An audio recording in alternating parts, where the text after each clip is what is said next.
Okey, kita terus dengan contoh 37.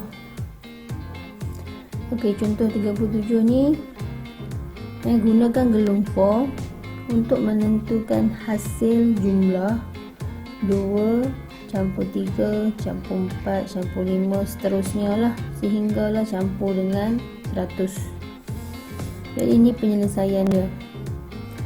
Public class contoh 37. Okay, contoh 37 ni nama file macam biasalah. Public static void main string argument macam biasa.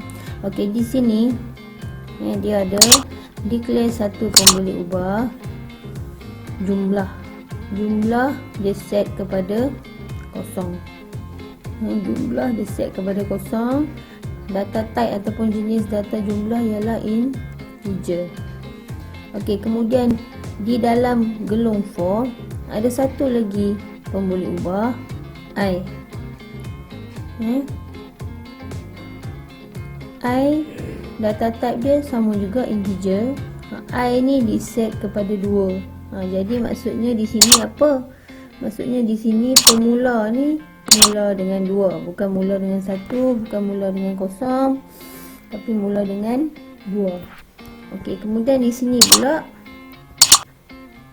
I kecil atau sama dengan 100. Ini ialah penamat. Maksudnya I ni dia akan berpusing daripada 2 ni dia akan tambah 1 jadi 3, tambah 1 jadi 4, tambah 1 jadi 5 sampailah jadi lebih pada 101 dia akan stop lah. Dia 100 dia okey lagi, tapi bila dah tambah lagi dengan 1 ni jadi 101 dia akan stop looping, stop berpusing. Okey, ini penamat dan ini kita dah belajar dah. Ini ialah pembilang. Kenapa kena ada pembilang ni?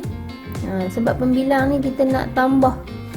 Sebab soalan tadi dia kata menentukan hasil tambah 2 campur 3 campur 4 campur 5 campur 1 lah, 2 campur 1 jadi 3 campur 1 jadi 4 dan seterusnya ni sampai campur dengan 1 jadi 100.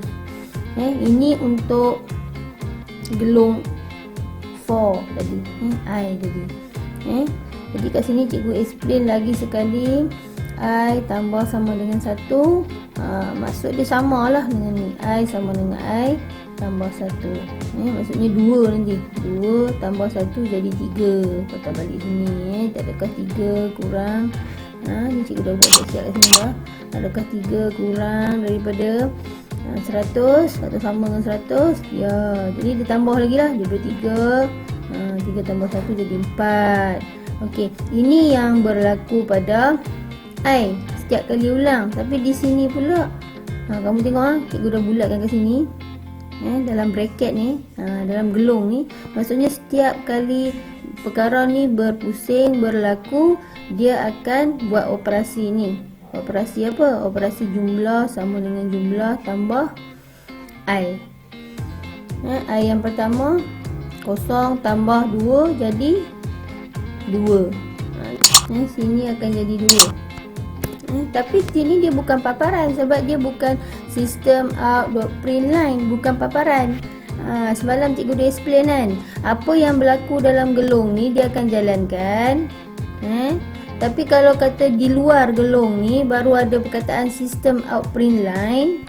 Baru ada perkataan ni di luar daripada gelung yang cikgu bulatkan ni.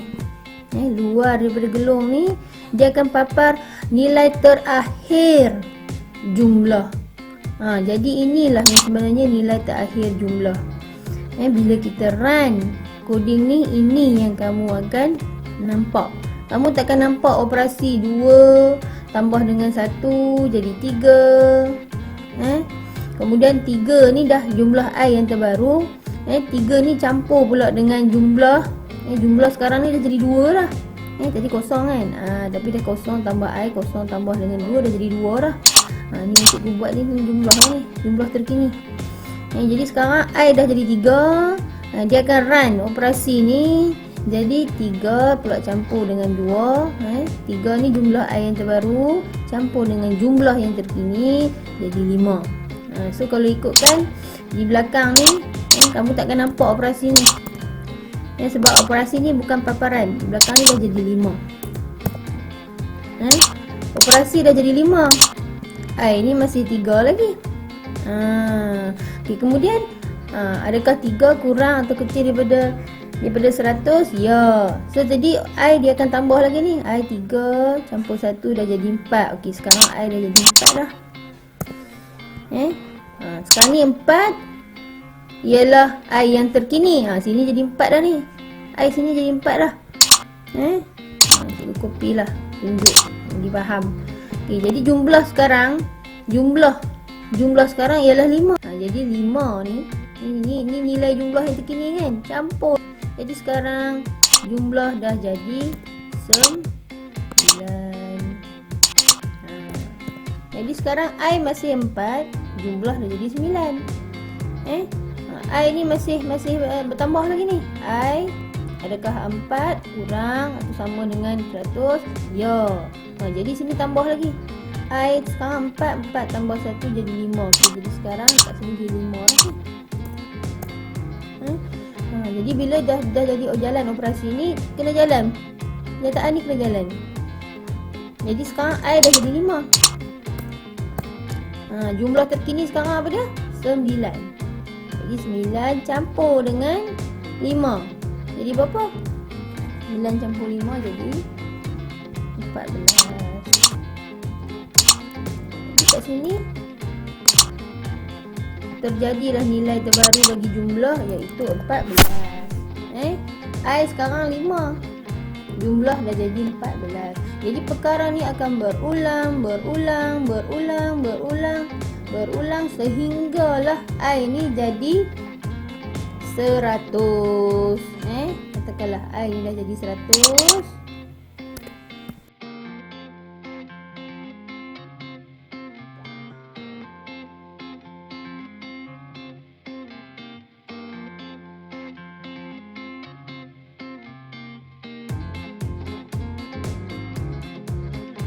Okey, di sini cikgu type dia 4949 angka yang terakhir tu. Okey, cikgu type titik-titik ni untuk menandakan ada banyak pusingan lah sampai 100 kan. 100 pusingan. 4949 jumlah ditambah dengan 100 iaitu I. Jadi jumlah terkini sekarang ialah 5049. Tambah pembilang sekarang 100 tambah 1 jadi 101. Bila masuk ke penamat tu, adakah 101 kurang atau kecil atau sama dengan 100? Tidaklah kan. Okey, jadi bila tidak, dia akan stop. Kemudian dia akan cetak jumlah terkini bagi jumlah, iaitu 5049. Ini pula contoh coding. Cikgu dah type sama macam dalam buku teks kamu. Ada pun boleh ubah jumlah. Data type dia integer. Nilai yang disetkan kosong. Sama lah macam dalam buku teks, sama macam yang cikgu terangkan tadi. Cumanya di sini cikgu nak tunjuk macam mana bila kita run dia, apa output dia.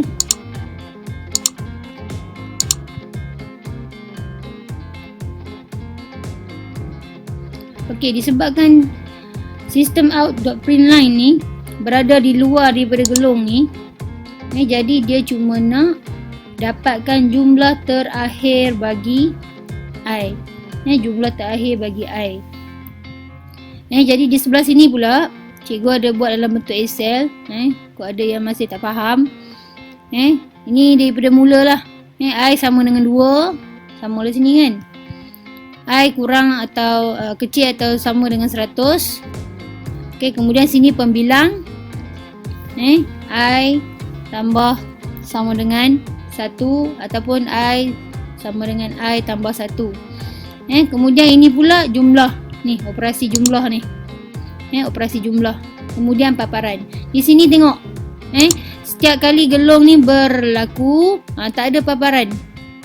Tak ada paparan. Kenapa tak ada paparan? Di akhir baru ada paparan sebab ayat sistem out.println ni berada di luar daripada gelung ni. Gelung selepas for ni. Ya, di luar. Jadi kalau di luar dia cuma nak jumlah terakhir.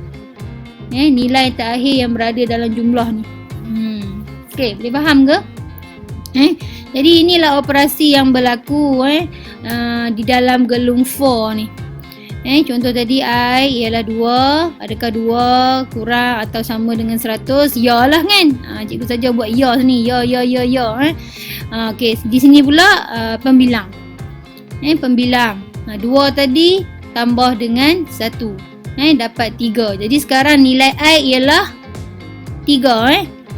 Tapi di sini pula kena buat dulu tambah tadi tu. Operasi jumlah tadi tu. Jumlah tambah I. Jadi jumlah tadi mula dengan kosong. Jadi dah tambah dengan 2. Sebab mula-mula tadi I ialah 2. Jadi jumlah ialah 2. I ialah 3. 3 ni datang ke sini. Adakah 3? Kecil atau sama dengan 100? Ya. Ya. Okey, jadi sekarang tambah pembilang. 3 tambah 1 jadi 4.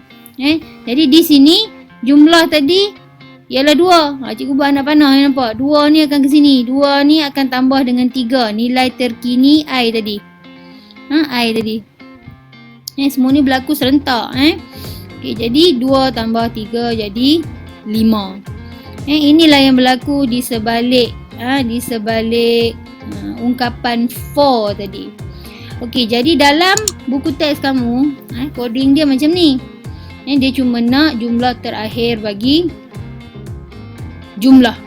Jadi sekarang cikgu nak tunjuk apa pula yang kita akan nampak kalau kita tambah ayat sistem out.println ni di dalam ni. Di dalam ni, nampak? Cikgu letak kat sini. Di dalam gelung kuning ni. Nampak kan? Dalam gelung kuning ni.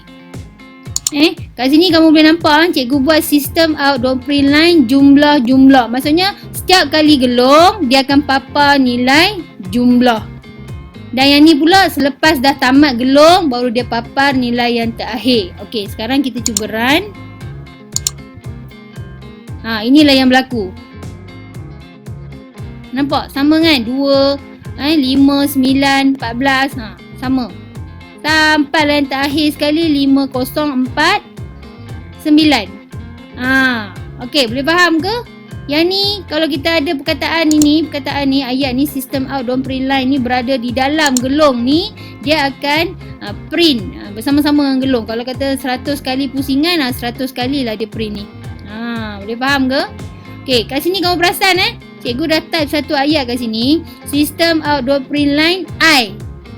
I maksudnya cikgu nak tahu nilai I setiap kali gelung ni berlaku. Contoh sini. Okey. Okey, sekarang apa yang berlaku setiap kali perulangan ni berjalan, pusingan ni berjalan, dia akan papar jumlah I dan jumlah-jumlah. Boleh faham ke? Nilai jumlah dan nilai I. Kita run lagi sekali tengok apa yang berlaku. Okey, di sini dia bagi tahu jumlah kosong. I ialah 2. Jumlah sekarang dah jadi 2. I ialah 3. Boleh nampak kat sini. Jumlah yang berlaku ataupun perubahan yang berlaku setiap kali berlaku pusingan ni sampailah pusingan yang ke 100, maka dia akan stop lah bila I tu dah tambah dengan 1 jadi 101, dia akan stop. Dia akan papar yang terkini, inilah yang terkini. 5049. Sini boleh tambah perkataan jumlah terakhir. Terakhir. Jumlah terakhir. Kita run. Nampak? Dia akan stop sampai 100 saja. Dia akan papar nilai yang terkini sebelum ditambah lah 100 tu kan. Bila dah tambah 100 tambah 1 jadi 101, dia akan stop. Dia akan papar jumlah terakhir. Jadi cikgu tunjuk ni sebab nak bagi kamu nampak apa yang berlaku dalam gelung for. Kalau ikut buku teks tadi kita tak nampak apa yang berlaku dalam gelung for ni. Kita cuma nampak jumlah terakhir. Jumlah terakhir bagi kita run. Jumlah terakhir je bagi jumlah. Tapi kalau buat macam cikgu buat ni, kita tambah sistem out dot print line di sini, kita tambah lagi sistem out lagi sini untuk jumlah I. Jadi kita akan nampak dua-dua ni perubahan yang berlaku semasa gelong for ni berjalan. Okey, boleh faham ke setakat ni? Cikgu harap kamu faham lah ya.